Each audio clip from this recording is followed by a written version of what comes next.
Welcome parents, आप सबका बहुत बहुत स्वागत है। इससे पहले हमने बात की थी कि पेरेंट्स को चिल्ड्रन के साथ कैसे बिहेव करना चाहिए, और ये थ्योरी में मैं आगे डिटेल में बढ़ा रहा हूँ इस जर्नी को कि बच्चे ऐसा होते क्यों हैं।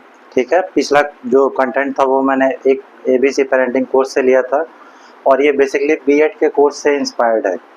तो टीचर सबको पता होता है कि बच्चों का बिहेवियर कैसा है, तो उनका जो एटीट्यूड है वो डिफरेंट होता है, और पेरेंट्स में थोड़ा सा डिफ़िकल्टी होता है। जैसे हम देख सकते हैं, हम खुद बच्चे जब पेरेंट्स होते हैं वो कहते हैं कि चलो जाओ स्कूल जाओ, और हम एक तरीके से उनको चाहते हैं कि पीछे छुड़ाना ये। लेकिन अभी मैं बात करूँगा, जैसे एक मेरी मामी है, वो कहती हैं सब तरीके से रॉकिंग है।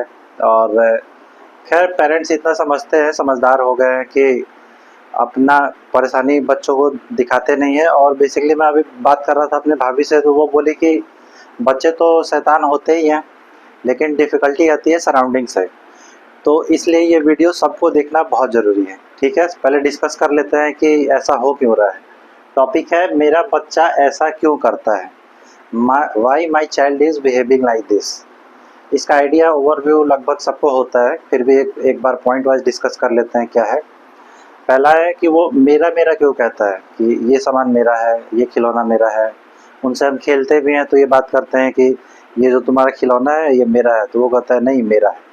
ठीक है, वो गुड़िया से टॉय से बातें करता है, ऐसा लगता है कि वो लाइव है, जिन लाइफ है उसमें, उनसे बातें करता है। खिलौना टूट जाने पे रोने लगता है। ठीक है, और वो शैतानी बहुत करता है। ठीक है, बचपन का उम्र तो स्फूर्ति का उम्र कहा जाता है, शैतानी तो करेंगे ये बच्चे। और देखते हैं कि इसके प्रमुख कारण क्या है, what are its main causes.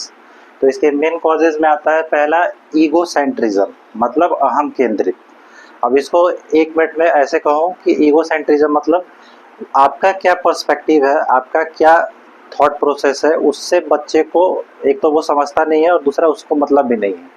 उसको बस ये कहना है कि वो जो कह रहा है, जैसे उसे खिलौना चाहिए, तो बस दैट्स इट। अब उसे वो कैसे भी आप ला के दो, वो आपके प्रॉब्लम को नहीं समझेगा।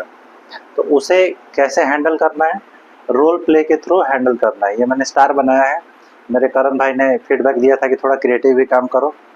तो रोल प्ले से उसे समझाना है, जैसे कि अगर आपके जगह पे एक छोटा बच्चा रहता तो वो इस सिचुएशन में कैसा महसूस करता। रोल प्ले मतलब आप लोग समझते हैं कि एक रोल आप ले लिए, एक रोल बच्चे को दे दिए, और वैसा करके उनसे बात करना है। ठीक है, अगर आप बड़े हो जाते, मैं छोटा बच्चा रहती, तो बताओ आप कैसे सोचते हैं। थोड़ा सा दिमाग ओपन होता है उससे। ठीक है, रोल प्ले से। दूसरा है एनिमिज्म, जीववाद। एनिमिज्म में क्या होता है कि बच्चा जो है थोड़ा एग्रेसिव टाइप का बिहेव करता है। मतलब उसे ये समझ नहीं आता है कि कोई चीज़ लाइव है या एलाइव है। वो पत्तों को तोड़ देगा, खिलौनों को तोड़ देगा। ठीक है, उसमें छोटी चीज़ों को समझेगा कि उसमें लाइफ है, और उनसे वैसे ही बिहेव करेगा, बात करेगा।